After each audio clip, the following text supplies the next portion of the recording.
I think I've learned to find my voice and find how not to be afraid and how not to be silenced. It took getting suspended to realize I have more power than I realize. And many people are actually in that situation too, that when we all speak up, when we all stand for health and human rights, we're actually all safer as well.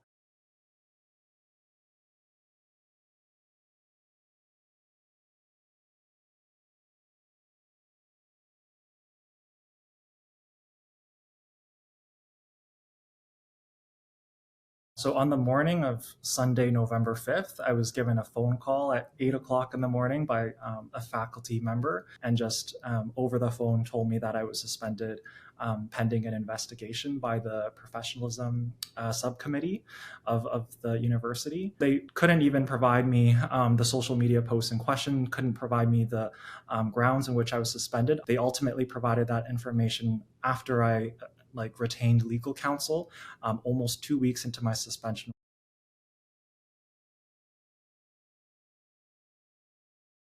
Which is highly inappropriate, recognizing the content in which and the sources in which they were even being pulled from were very reputable sources, such as the World Health Organization or MSF, calling attention to health and human rights abuses in Gaza.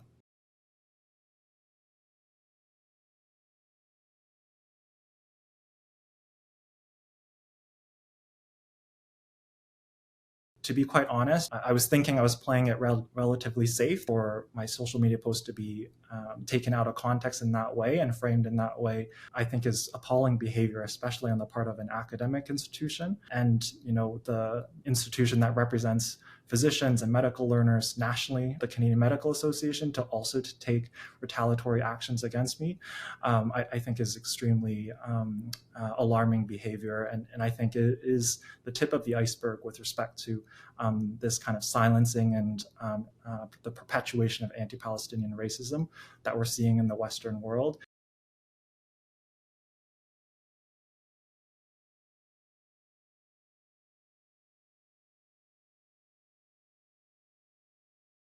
Visiting and learning about Palestinian life under occupation and apartheid was an important framing for me to understand settler colonialism and structural oppression in different contexts, in a global context.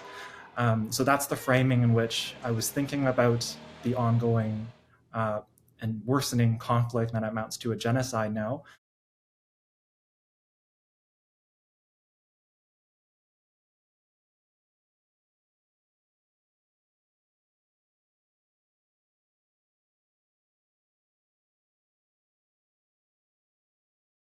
The decision to not return to the University of Ottawa, I think, honestly, was an easy decision. The difficult things were the conversations that I've had to have. They haven't given me any reassurance that won't happen to anyone else and that it wouldn't happen to me again. So without that reassurance, without any remorse or apology, there is no psychological safety. And there's also an extremely alarming double standard as to what we're seeing with silencing of speech related to health and human rights for Palestinians, and this double standard that really manifests itself as racism and discrimination. And any organization or academic institution has these slogans around not tolerating bullying, harassment, and discriminatory or racist behaviors, attitudes, or speech. But what I've experienced is all the above. And so without any reckoning of that kind of harm and acknowledgement, it comes as a really easy decision to not return to a place that has abused me, to not return to a place that I know I am worried will abuse others, and I cannot have that institution be affiliated with my name moving forward. Ultimately, I work for my patients and I work for my community. I don't work for an institution. Institutions work for people, and it's not the other way around.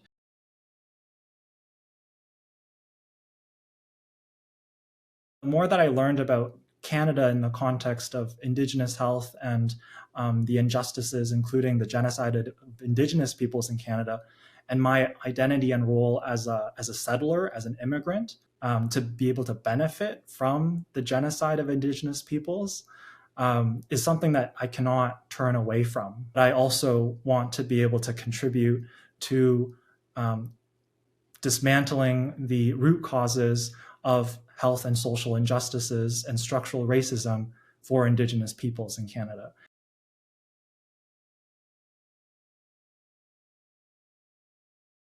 To remain silent and to feel isolated and feel afraid does so much more harm to a movement for a free Palestine, for a movement for free peoples in this world, because that is ultimately what has enabled something like this to happen as well, has enabled the ongoing genocide of Palestinians in Gaza because of how complicit Western societies and nations are. We are all freer when Palestine is free. And so recognizing that these issues are interconnected, the tactics of settler colonialism across the world are interconnected. I think it's an obligation and duty to speak up with respect to what we're seeing now happen in Gaza.